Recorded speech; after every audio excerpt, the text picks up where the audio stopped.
दानोळीतील व्यावसायिकाच्या अपहरणानंतर निर्घुण खून, ग्रामस्थांचा मूक मोर्चा, पोलिसांना इशारा, तपास जलद गतीने करण्याची मागणी, आरोपींना तात्काळ अटक व कुटुंबाला मदतीची मागणी, नशेखोरांविरोधात कारवाईचीही जोरदार मागणी।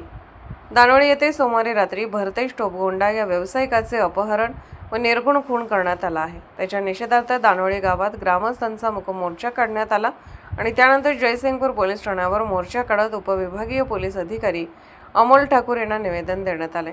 यावेळी आमदार राजेंद्र पाटील यड्रावकर उपस्थित होते। यावेळी बालब्रह्मचारी तात्या भैया म्हणाले, एका सामान्य व्यक्तीच्या खंडणीसाठी भयंकर पद्धतीने टॉर्चर करून हत्या करण्यात आली आहे। त्याचा गावकरी मूक मोर्चा काढून निषेध करीत आहेत। त्यावेळी त्यांनी निवेदनात केलेल्या मागण्या तिथे गावकऱ्यांनी निवेदनात केलेल्या मागण्या, भरतेशच्या हत्येचा तपास तीव्र गतीने करून सर्व आरोपींना तात्काळ अटक करावी, पोलिसांनी दिरंगाई व कार्यात हलगर्जीपणा केला आहे त्याची चौकशी करून कारवाई करावी, भरतेशच्या घरातील एकाला सरकारी नोकरीत सामावून घेण्यासाठी विशेष प्रयत्न करावे, केस जलद न्यायालयात चालवावी आणि सक्षम वकील व्हावे, तसेच गावात दहशतीचे वातावरण निर्माण करणाऱ्या नशेखोर प्रवृत्तीविरुद्ध तात्काळ कारवाई करून त्यांना गावातून हद्दपार करावे।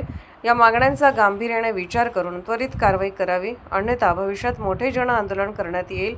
त्यामुळे कायदा सुव्यवस्थेचा प्रश्न उपस्थित झाल्यास सर्वस्वी जबाबदारी पोलीस प्रशासनाची राहील असा इशारा देण्यात आला।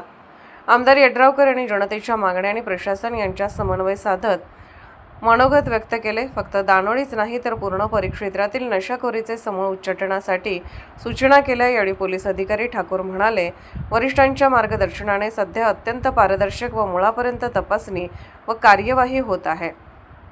2-3 दिवसातच तुम्हाला चित्र स्पष्ट होईल। पहाटेपासूनच कोबिंग ऑपरेशन सुरू झाले आहे। अनेक जण रडारवरच आहेत। रेकॉर्डवरील गुन्हेगारांची सखोल तपासणी सुरू आहे। प्रशासनाच्या दिरंगाईची चौकशी सुरू आहे। ही नशामुक्त करण्यासाठी पूर्ण विभागच क्लिअर करण्यासाठी मोहीम सुरू केली आहे।